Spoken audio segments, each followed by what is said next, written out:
እንደምን ዋላችሁ ተመልካቾቻችን ከአሚኮ የቀን ስፖርታዊ ዜናዎቻችን ወደ እናንተ ይደርሳሉ። አብራችሁን ቆዩ። የኢትዮጵያ ኦሎምፒክ ኮሚቴ በባህር ዳር የኦሎምፒክን ቀን በተለያዩ ሁኔታዎች አክብሯል። ኮሚቴው በቀጣይ ሊያተኩርባቸው በሚገቡ ጉዳዮች ላይ ከስፖርት ቤተሰቡ ጋር ውይይት አድርጓል። ተጨማሪ አለን።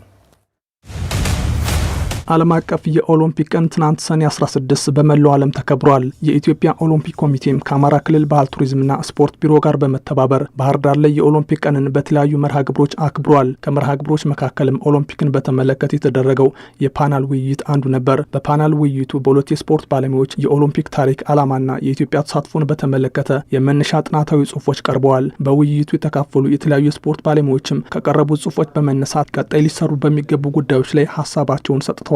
ስፖርት ለሁሉም የሚለው እና እንዲሁም ስፖርት አካታችነት የዚህ ኢንክሉሲቭነት ሞር ዲቴል ቢቀርብ ጥሩ ነው ብዬ አስባለሁ። ምክንያቱም ኢንክሉሲቭ ነው ስንል በዚህ በፓራ ኦሎምፒክስ ላይ ያሉት የአካል ጉዳተኞች ስፖርት ላይ ኢኩቫለንት የሆነ ቫልዩ እንዲኖራቸው ከማሰብ ነው። ከአፍሪካ ሀገራት ኢትዮጵያ በተለይ በአትሌቲክሱ ታዋቂ እንደመሆኗ መጠን በሳመርም ይሁን በዊንተር ኦሎምፒክ እኛ ሆስት ማድረግ የሚያስችለን አቅም ወደፊት እንዲያው እድሉን ለማግኘት ይሄንን ጥያቄ በእናንተ በኩል ለማቅረብ ምን ታስቧል ነው ምለው። ኦሎምፒክ ሲባል እኛ አበበ ቢቂላ፣ ኃይሌ ገብረስላሴ እንደያል ነው የምናየውና በጽሁፉ ላይ እነዚህ ነገሮች በደንብ ጎልቶ መታየት አለበት። ለኛም ለቀጣይ ትውልድም እንዲተላለፍ ማለት ነው። ስፖርቶችንም እኩል ከማየት አንፃር ምናልባት በኦሎምፒክ ኢትዮጵያ በ3 በ2 በ4 ስፖርቶች ላይ ልትሳተፍ ትችላለች።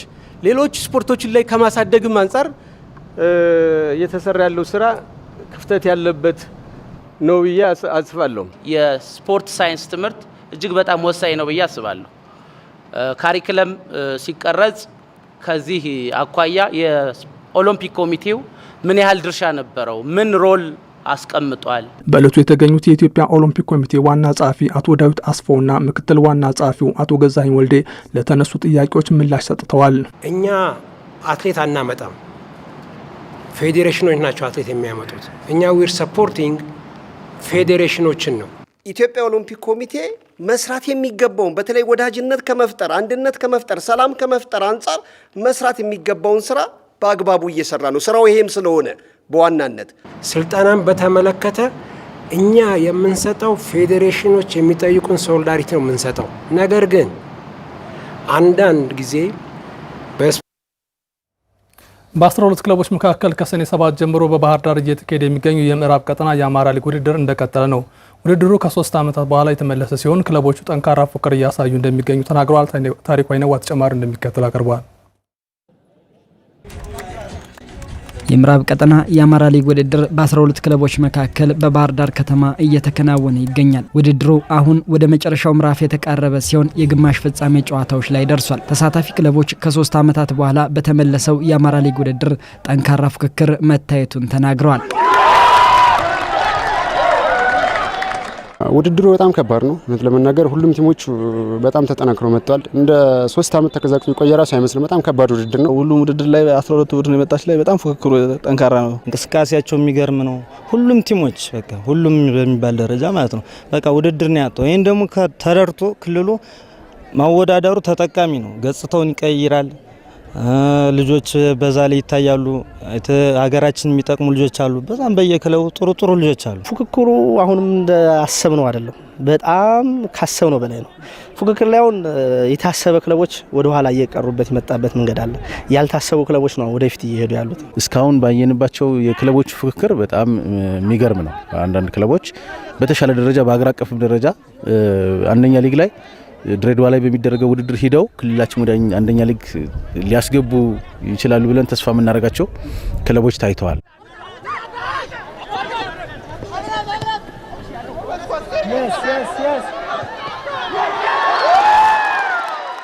ባለፉት 3 ዓመታት ተቀዛቅዞ የቆየውን የክልሉን እግር ኳስ እንደሚያነቃቃ የሚጠበቀው ይህ ውድድር ተወዳዳሪዎች ተነፋፍቀው መገናኘታቸውን ሲናገሩ የውድድሩ አዘጋጆች ጥሩ የውድድር አመራሮችን መመደባቸውና ውድድሩም በጥሩ የስፖርታዊ ጨዋነት እየተከናወነ እንደሚገኝ ተናግረዋል። አሁን ላይ በጣም ሁሉ ነገር ከተጫዋቾች ዲሲፕሊን ዳኞች ላይም ሁሉም ከነበረው እስከዛ የተሻለ ነው። ዳኞቹም ቆንጆ ናቸው።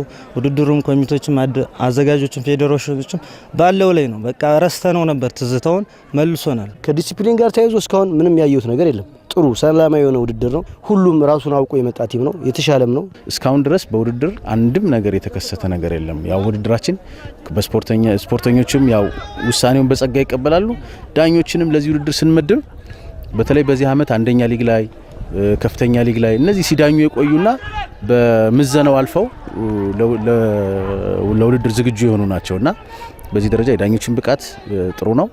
የስፖርተኞችም የውድድር መነሳሳት እስካሁን ባየነው ሰላማዊ ውድድር ነው። ደስ የሚል ውድድር እያካሄድን ነው። ከምስራቅ ቀጠና 2 ክለቦች ክልሉን ድሬዳዋ በሚካሄደው የኢትዮጵያ ክልል ክለቦች ሻምፒዮና እንዲወክሉ የተመረጡ ሲሆን በምዕራብ ቀጠናም ፍጻሜ የሚደርሱ 2 ክለቦች ይመረጣሉ። አቶ ብርሃኔ ክልሉን የሚወክሉ ክለቦች ከተለዩ በኋላ በዝግጅታቸው ወቅት አስፈላጊው ድጋፍ ይደረግላቸዋል ብለዋል። እኛ እንደ እቅድ የያዝነው ፌዴሬሽኑ ቴክኒካል ቡድን ያዘጋጅቶ በአካል ድሬዳዋ ተገኝተው ድጋፍ ያደርጋሉ በሚል እቅድ ይዘናል። እሱን ደግሞ ከእግር ኳስ ያው በአሰልጣኝነት የተሻለ ልምድ ያላቸው እግር ኳስን ከዚህ በፊት ልምድ ያላቸውን አሰልጣኞች አካተን ወደ ውድድሩ ሰጠን ቴክኒካል ሳፖርት አድርገዋቸው ወደ ውድድሩ ውጤታማ ሆነው እንዲጨርሱ ፌዴሬሽኑ እቅድ ይዟል። ይህ በእንዲህ እንዳለ ዛሬ በተደረገ የአማራ ሊግ የግማሽ ፍጻሜ ጨዋታ ደብረ ማርቆስ ከተማ መተማ ዮሐንስን 2-0 አሸንፎ ለፍጻሜ ደርሷል። ሁለቱ እጅ እነሴ ከገንዳ ውሃ በአሁኑ ሰዓት ጨዋታቸውን እያከናወኑ ይገኛሉ።